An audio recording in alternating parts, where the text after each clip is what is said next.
बिहार में बीते दिनों कई पेपर लीक की घटनाओं के बाद ईओयू ने जांच तेज कर दी है। ईओयू के डीआईजी मानवजीत सिंह ढिल्लों ने कहा कि अब तक की जांच में कई कोचिंग संस्थानों की भूमिका भी संदिग्ध पाई गई है। जांच पूरी होने के बाद कार्रवाई की जाएगी। परीक्षा का पेपर लीक नहीं हुआ, बल्कि पेपर लीक होने की अफवाह उड़ाई गई। ये तो बीपीएससी ने साफ कर दिया है, लेकिन पहले हुई कई परीक्षाओं के पेपर लीक हो चुके हैं। ऐसी पेपर लीक के मामलों पर ईओयू ने जांच तेज कर दी है। ईओयू के डीआईजी मानवजीत सिंह ढिल्लों ने कहा कि अब तक की जांच में कई कोचिंग संस्थानों की भूमिका संदिग्ध पाई गई है। जांच पूरी होने के बाद कार्रवाई की जाएगी। यही नहीं, पेपर लीक माफिया संजीव मुखिया की गिरफ्तारी पर लगी रोक हटा ली गई है, जिसकी गिरफ्तारी के लिए विशेष टीम का गठन किया गया है। उसकी संपत्ति जब्त की जाएगी। जो ऑनलाइन परीक्षा लीक मामला हुआ है, इन सभी मामलों में समेकित रूप से कार्रवाई करते हुए हम लोगों ने एक बहुत ही व्यापक डेटाबेस बनाया है। इस डेटाबेस में लगभग 170 लोगों का अभी हम लोगों के पास प्रोफाइलिंग हुआ है।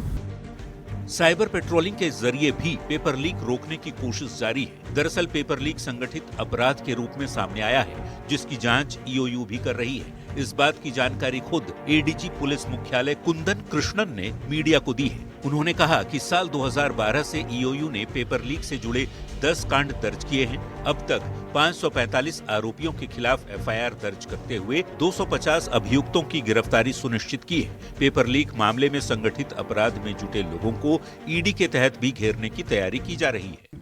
भ्रम रहती है। हम आश्वासन देने आए हैं कि बिहार सरकार इस समस्या को देखने के लिए और समझने के लिए और पहल करने के लिए सक्षम है। मतलब ये कि पेपर लीक करने वालों पर पूरी तरह से शिकंजा कसने की तैयारी है और अब संजीव मुखिया जैसे पेपर माफिया की बनाई गई संपत्ति जब्त करने की भी तैयारी है। न्यूज़ 18 के लिए पटना से संजय कुमार के साथ अमित कुमार की रिपोर्ट। खान सर ने पेपर लीक को बहुत बड़ी समस्या बताया है। खान सर ने कहा कि इससे बड़ी समस्या कुछ हो ही नहीं सकती है।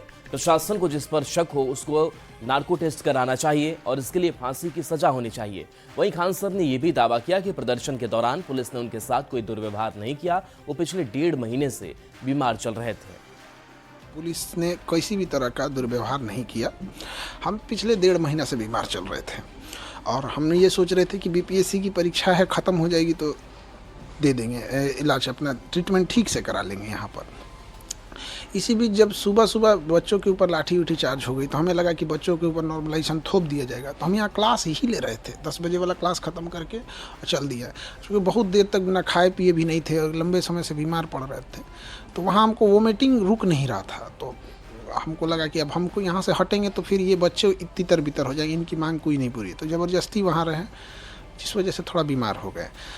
पेपर लीक की समस्या कितनी बड़ी समस्या मानते हैं? क्योंकि जब भी होता है बिहार में हल्ला होता है कि पेपर लीक